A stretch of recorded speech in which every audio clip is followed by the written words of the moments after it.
Boa noite, a graça e a paz do Senhor Jesus. Amém. Livro de Hebreus, capítulo 12, a partir do versículo 14 ao 17. Procurem viver em paz com todos e busque a santificação, sem a qual ninguém verá o Senhor. Versículo 15. Cuidem para que ninguém fique afastado da graça de Deus e que nenhuma raiz de amargura brotando cause perturbação e, por meio dela, muitos sejam contaminados. E cuidem para que não haja nenhum impuro ou profano, como foi Esaú, o qual, por um prato de comida, vendeu o seu direito de primogenitura. Versículo 17. Todos vocês sabem que, posteriormente, querendo herdar a bênção, foi rejeitado, pois não achou lugar de arrependimento, embora com lágrimas o tivesse buscado. Vamos orar. Curva sua cabeça em nome de Jesus. Querido, amado e maravilhoso Deus, em o nome do teu Filho Jesus, eu me rendo a ti, Senhor. Eu te louvo, Senhor, pela tua bondade, pela tua graça, pelas tuas infinitas misericórdias que se renovam a cada manhã. E a tua fidelidade que segues de geração a geração, Pai. Fala conosco, Senhor. Precisamos e queremos ouvir a tua voz mediante a ministração da tua palavra, em nome de Jesus. Amém. Eu estou intitulando esta mensagem de A Síndrome de Esaú. A Síndrome de Esaú.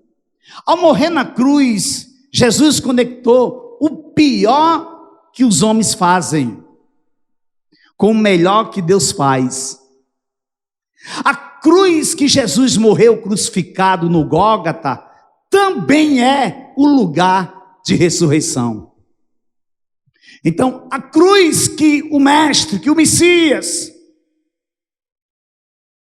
que o Cristo ressurreto, que o Verbo que se fez carne, a cruz que ele foi pregado no Gólgota, o qual ele morreu crucificado pelos nossos pecados, esta cruz também é o lugar de ressurreição.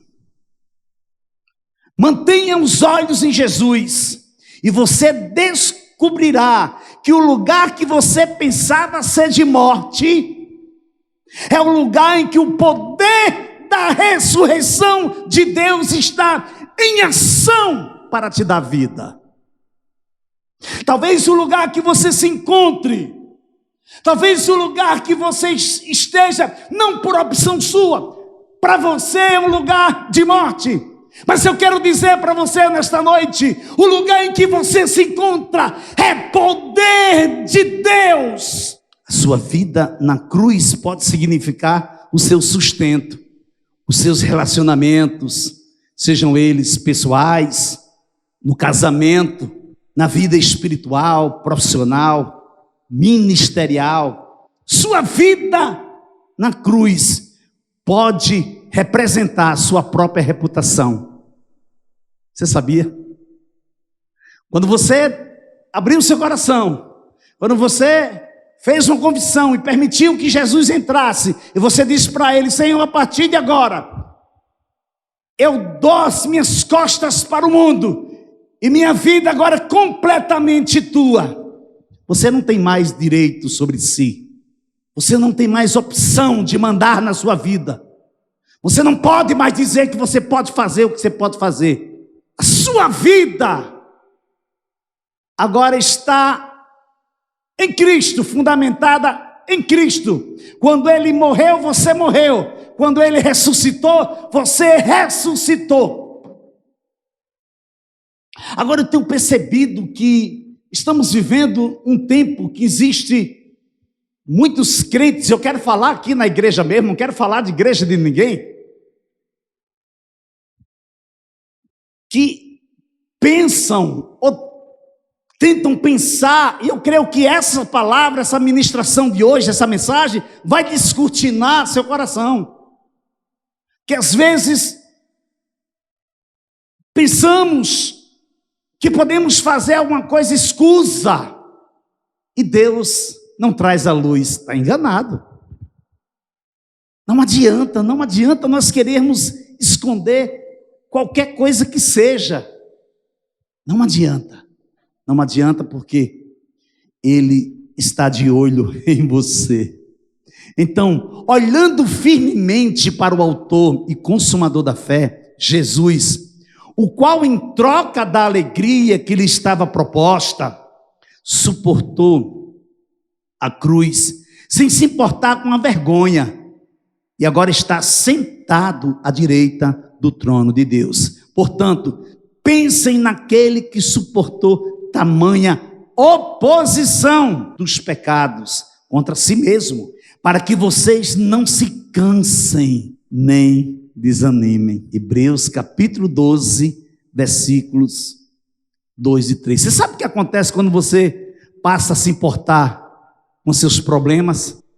Você sabe o que acontece quando seus olhos estão nas suas deficiências, na sua adversidade, na sua perda? Sabe o que acontece? Você enfraquece na fé. Você fica raquítica. Sabe por quê?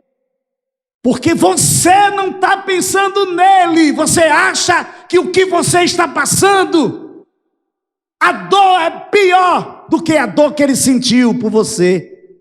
E não é. Agora eu estou dizendo para você isso. Eu estou dizendo isso para você nesta noite, porque o seu estilo de vida, pelo que eu sei, você escolheu Cristo. Então, se você escolheu Cristo, sofra com Ele. Porque se você não sofrer com Ele, você não reinará com Ele. É Bíblia, amado. É Bíblia. Eu tenho dito que o seguinte, que eu falava muito isso, eu acho que eu vou, depois que nós estamos pastoreando, eu estou começando a mudar esse contexto, esse princípio que eu pensava. Eu dizia que o momento pior na vida de um crente, mais delicado na vida de um crente, é quando ele está no monte, é quando tudo está bem. Por quê? Porque lá no ano 2000, quando Jesus me resgatou, há 23 anos atrás, eu presenciei coisas assim.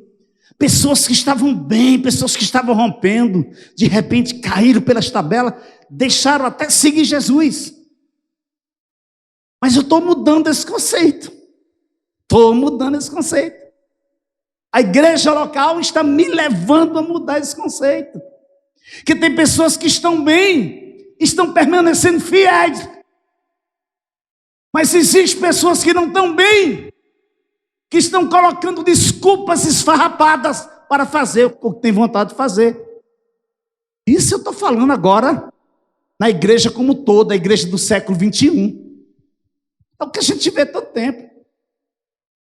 Então, a síndrome de Esaú, a primeira parte dessa mensagem eu estou chamando de cuidado com a erva daninha da amargura.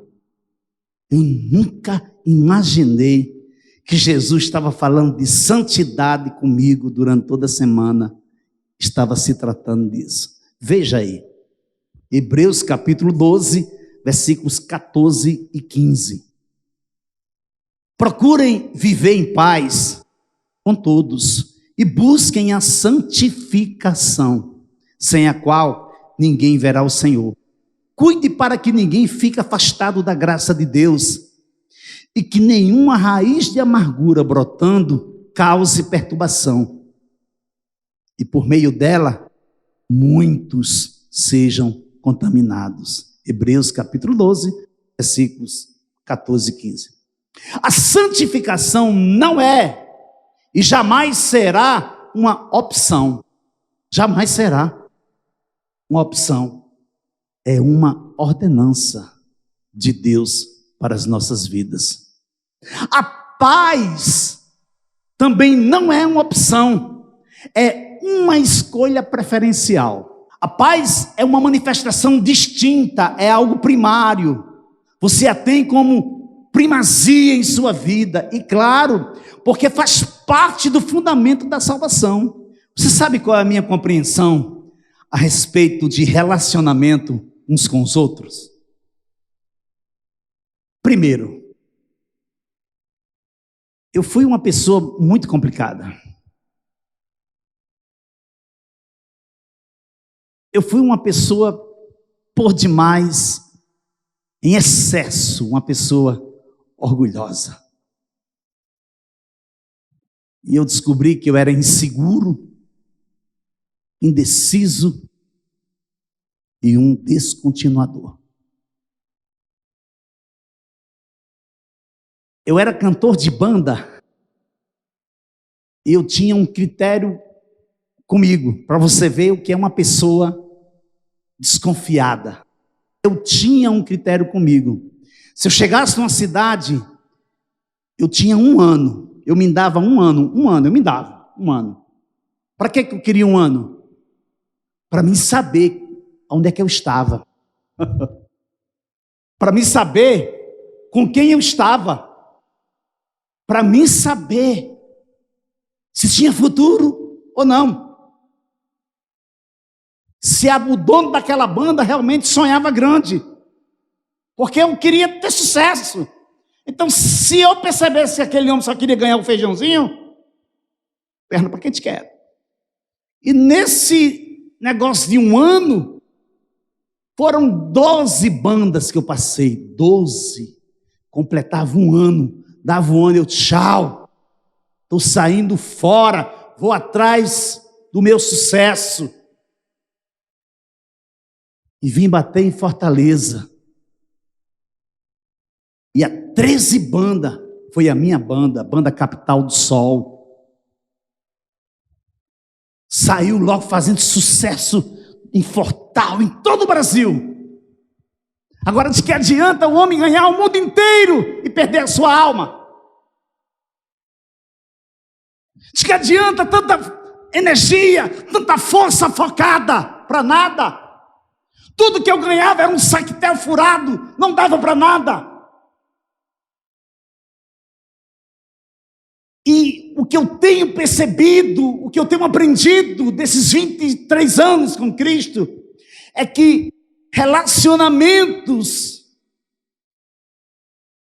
requer de nós investimento.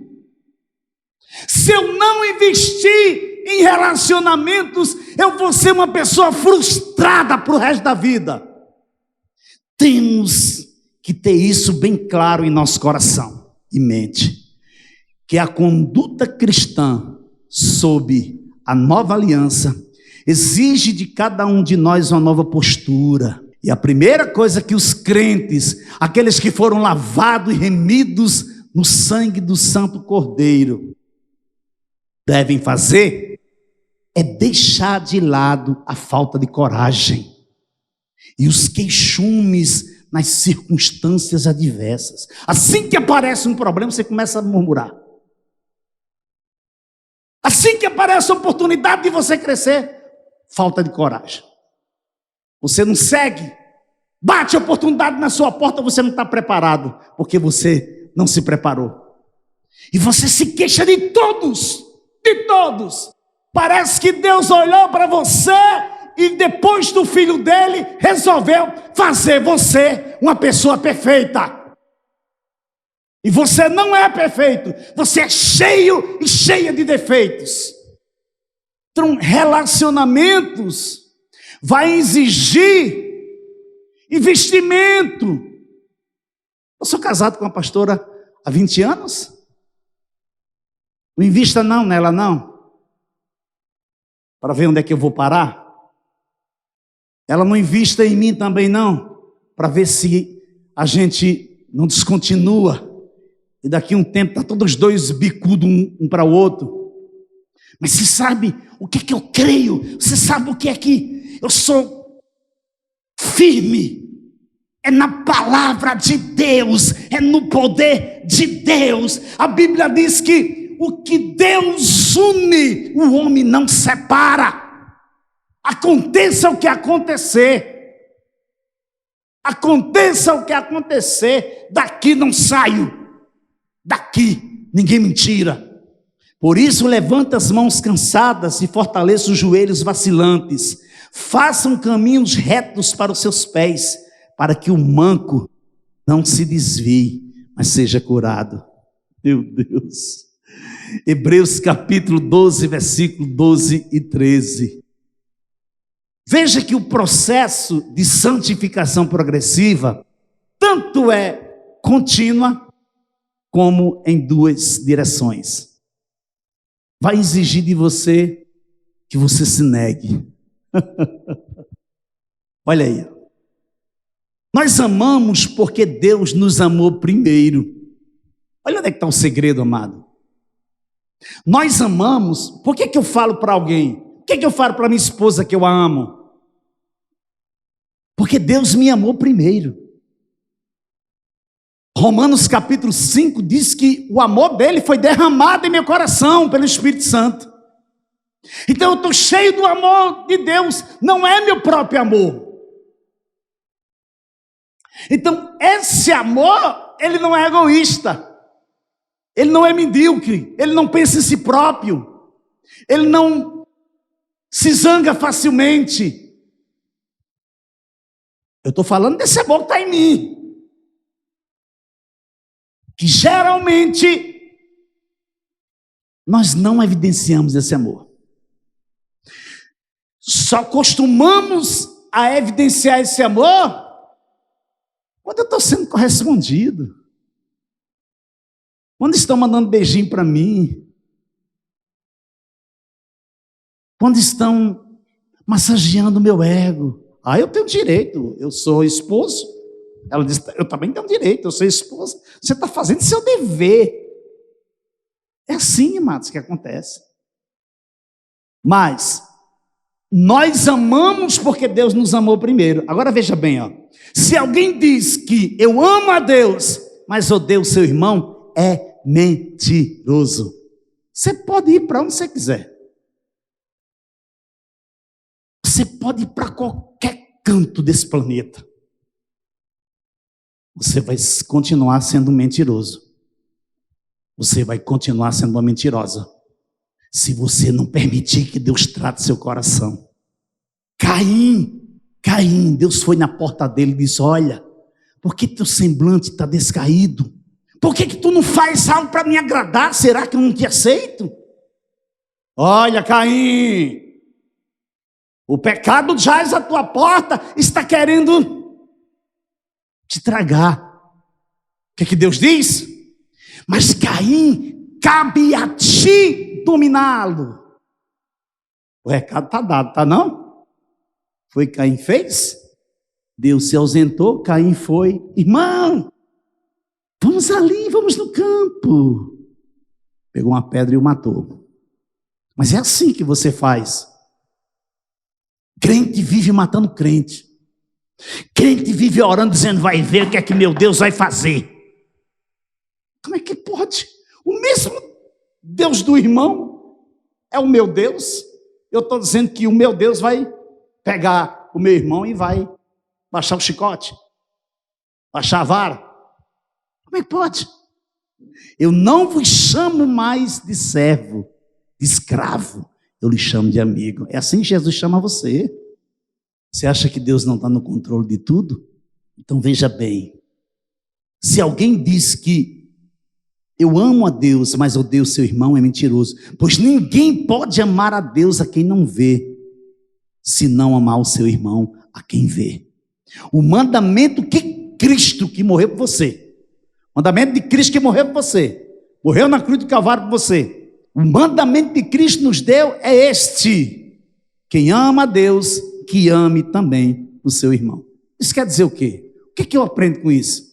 Que se culturalmente eu amo a Deus, eu tenho uma oportunidade de odiar meu irmão, de matá-lo dentro de mim, eu vou matá-lo, que Deus vai entender, que Deus vai me perdoar. Porém, eu vou estar fora do projeto celestial. Você imagina que você vai estar cantando com os anjos?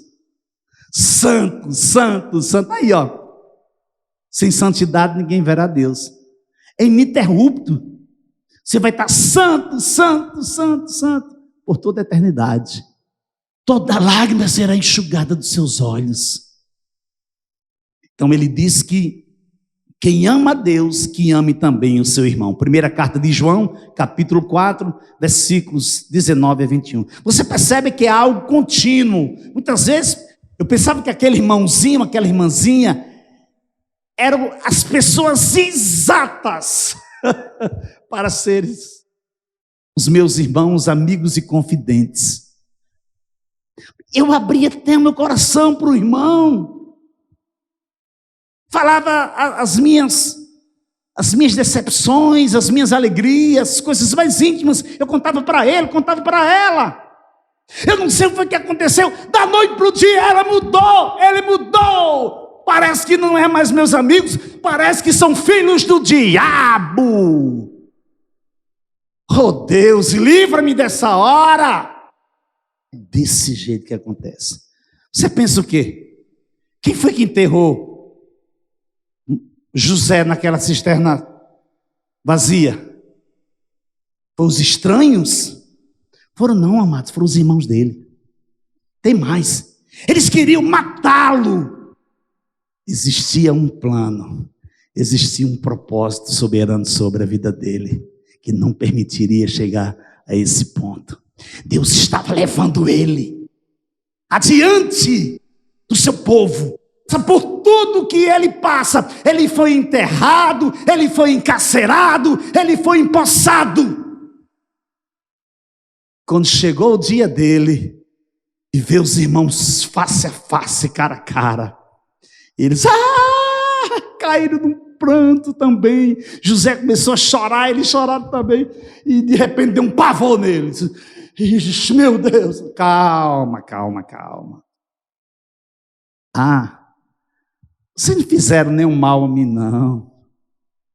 Vocês foram instrumento de Deus para que eu chegasse até aqui. Cadê meu pai? Cadê meu irmão? Buscar meu irmão, buscar meu pai. E tem mais. Até vocês morrerem, eu vou dar de comer a vocês. É vitalício. Então, José era para ter morrido. Ele não queria só jogar ele dentro daquela cisterna seca, não. Mas precisou Rúben interceder pela vida dele. Como existe pessoas intercedendo pela sua vida. Você que faz parte dessa igreja, essa igreja intercede pela sua vida. Vocês ouviram o que foi dito? Ame os seus amigos e odeie os seus inimigos. Mas eu lhes digo, amem os seus inimigos e orem pelos que perseguem vocês, para que vocês se tornem filhos do Pai de vocês que está nos céus. Se eu continuar odiando a minha irmã, se eu continuar odiando meu irmão, você sabe o que está acontecendo aí? Eu estou me constituindo a não ser filho ou filha de Deus. Por isso que eu disse, torno a dizer, no dia que você deu um sim para Jesus, acabou a sua vontade própria. Acabou. Porque enquanto você estiver com esse orgulho, você vai estar assim, ó, rodando em círculo, rodando em círculo, rodando em círculo. Porque ele faz com que o sol brilhe sobre os bons e sobre os maus, e dá chuvas tanto para os que fazem o bem, como para os que fazem o mal. Se vocês amam somente aqueles que os amam, porque esperam que Deus lhe dê alguma recompensa.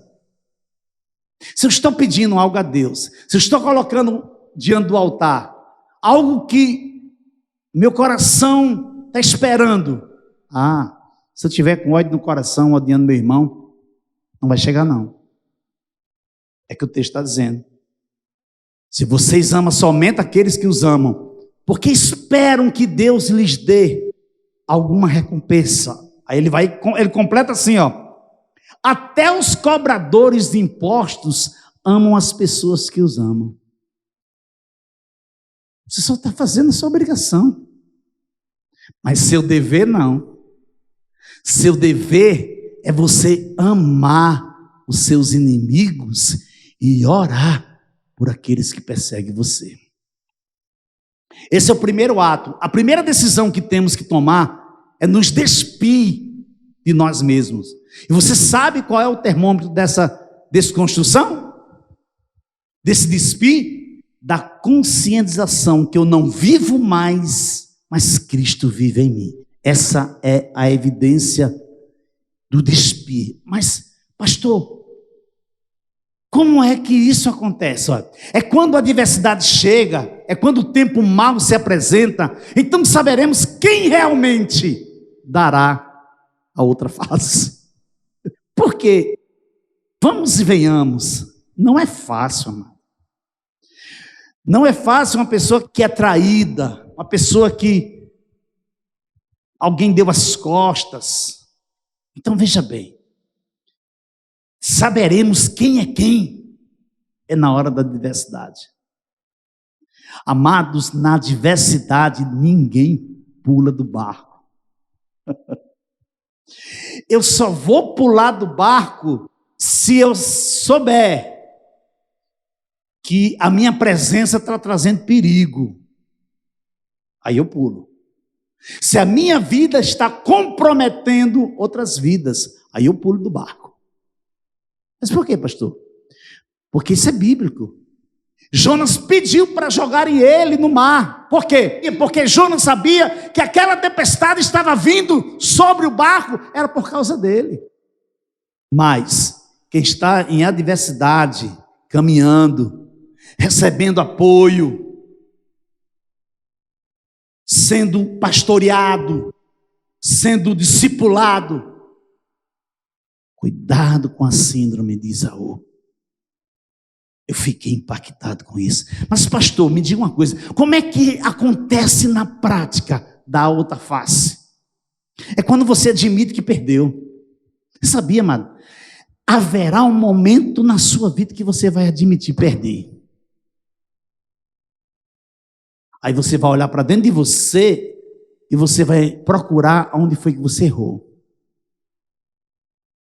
Por quê? Porque existem 3 vertentes, amados. A primeira, você tem que olhar para você primeiro. Espera aí, esse problema foi eu que trouxe para mim? Eu participei no decorrer desse processo? Aí olha e diz, não fui eu. Então, segundo, o que é que Deus quer com isso tudo? Aí você vai buscar a Deus, e Deus está em silêncio, Deus não falou nada. Aí terceiro, o que é que Satanás está fazendo? O que foi que fizeram para destruir minha família? Porém, Deus está no controle da minha vida. Aquele que está em Cristo, o maligno não toca. Então, segundo, amados, é quando você não paga mal pelo mal, independentemente das circunstâncias, seja ela qual for, os seus olhos estão fixos em Jesus, no que Ele está mandando você fazer. Terceiro, é quando você é definido, quando você é definida. Implica que você sabe quem você é e com quem você está caminhando. Seguir a paz com todos implica na santificação. Seguir a paz com todos é como com alguém que busca harmonia, como alguém que tem um espírito pacífico, como alguém que deseja a união e a comunhão entre os justos. uma das provas essenciais da vida nova em Cristo Jesus está no modo pelo qual os crentes vivem uns com os outros. Segunda parte da mensagem: não profane a escolha.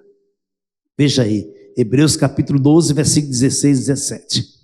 E cuide para que não haja nenhum impuro ou profano, como foi Esaú, o qual por um prato de comida vendeu o seu direito de primogenitura. Vocês sabem também que, posteriormente, querendo herdar a bênção, foi rejeitado, pois não achou lugar de arrependimento, embora com lágrimas o tivesse buscado. Esaú é um exemplo clássico de desesperança, sabia?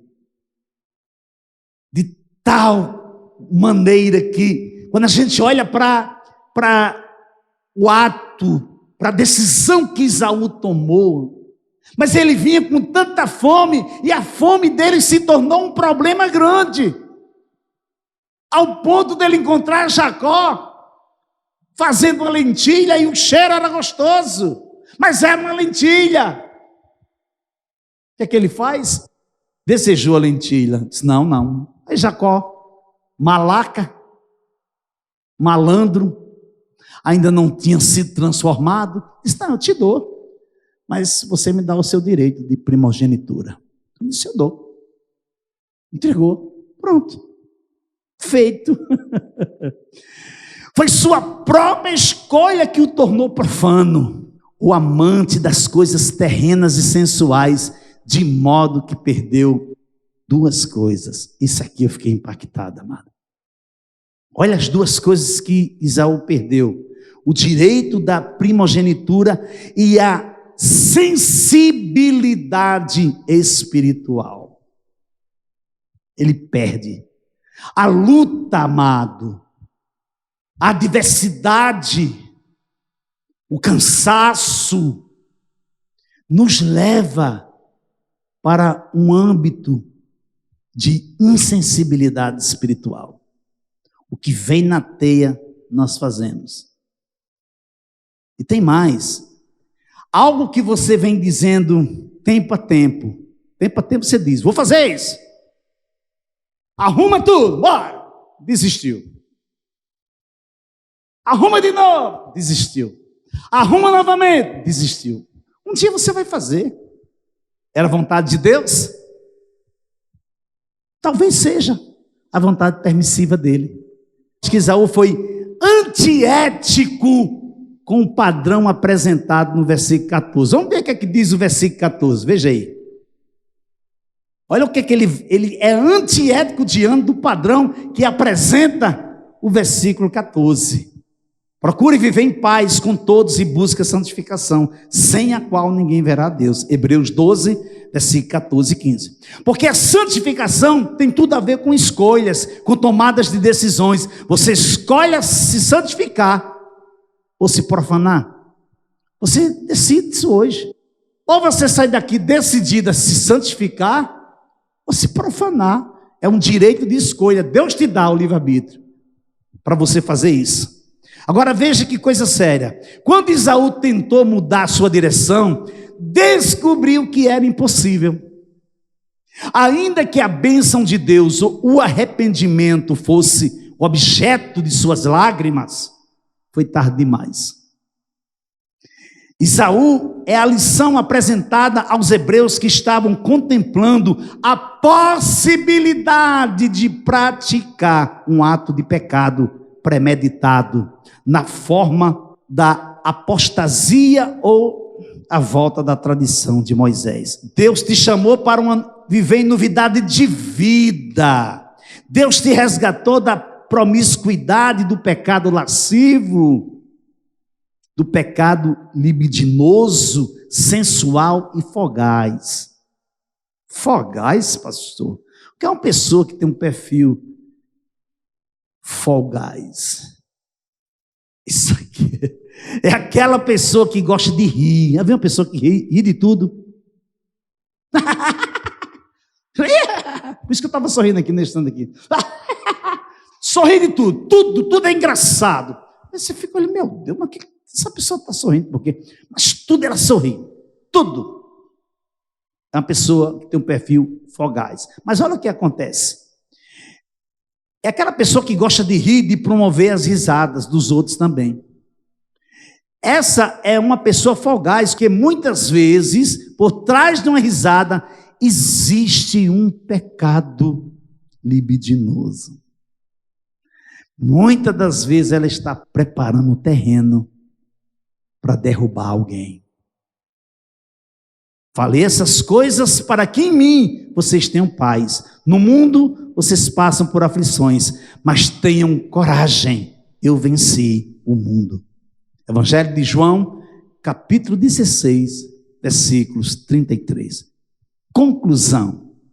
Hebreus, capítulo 12, versículo 1. Portanto, também nós, visto que temos a rodear-nos tão grande nuvem de testemunha, livremos de todo o peso do pecado, que tão firmemente se apega a nós, e corramos com perseverança a corrida que nos está proposta. Uma erva daninha ou infestante, ela é conhecida como erva daninha ou uma planta infestante. É qualquer planta de caráter silvestre que cresce em áreas controladas pelos homens, como cultivos, hortas ou jardins, e cuja presença dela é indesejada. Isso é uma erva daninha. Então veja bem, apesar de estarem associadas a aspectos negativos, também tem algumas vantagens. Por exemplo, para regeneração da biodiversidade nas cidades. Você já viu? Algo que é infestante, algo que não faz bem a um cultivo, a um jardim, a uma horta, né? E de repente ela chega. Ela é infestante. Ela veio para destruir. Mas interessante, né? Ela serve para a regeneração da biodiversidade. Mas sabe o que eu vejo aqui como plano espiritual? Essa coisa infestante, esse problema danoso que está te trazendo dores, que está te levando para um lugar que você nem mesmo conhece. Essa erva infestante, ela pode ser transformada em algo que vai transformar a sua vida, que vai regenerar seu caráter, que vai te colocar nos trilhos, para que você possa andar de maneira ordeira, não tramando besteira. Porque uma coisa que Deus tem nos orientado através da sua palavra é que as ovelhas não são nossas. A vida de vocês não são de direito nosso, é de Deus. Então a gente tenta, a gente chora, a gente bota no colo, a gente dá chupetinha, a gente balança, a gente faz o que for preciso. Mas você diz: pastor, eu quero ir embora, eu quero viver o que eu quero viver. Amém, amém. Eu te abençoo em nome de Jesus. Porém, cabe a cada um de nós escolhermos em qual lado permaneceremos, do lado de Deus ou do lado obscuro.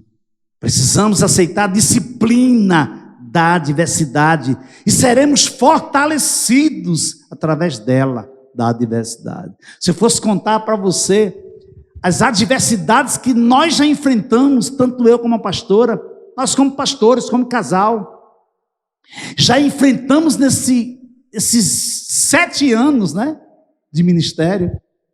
Temos que aceitar a disciplina. Por quê? Porque é na disciplina que seremos fortalecidos. É na adversidade que eu vou ser vitorioso. Restabelecer as mãos decaídas. Temos que evidenciar o princípio de fortalecer uns aos outros. porque estaremos nos fortalecendo no Senhor. Quando alguém se torna forte, através da fragilidade. Quando estou fraco, aí é que sou forte. Mãos relaxadas e joelhos trôpegos. Não é a descrição da firme paciência exigida para terminar a carreira. Não. Você não vê isso na Bíblia.